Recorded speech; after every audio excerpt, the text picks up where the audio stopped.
Okay, we got a 2020 Slingshot. We end up installing the alarm system with the alert on the phone and the whole 9 yards. So I'm going to arm the alarm. One beep is on. Basically, if somebody jumps in the bike, it will trip the alarm. It will flash the lights and honk the horn of the bike. I'm going to go ahead and step in for a second.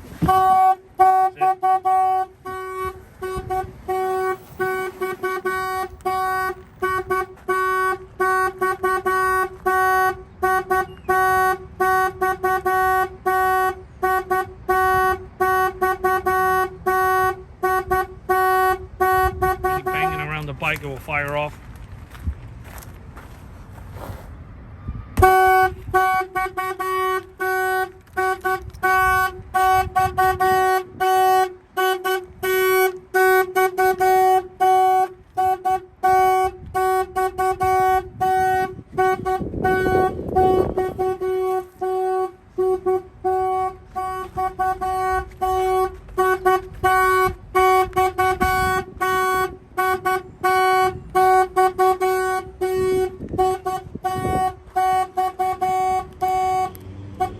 Okay.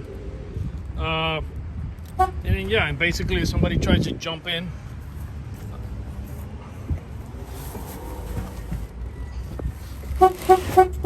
gives you a warning because the radar sensor just picked up the person inside. So I wave my hand again, you get another honk. And then if somebody tries to bust out the ignition lock or anything like that, it will just fire off the alarm.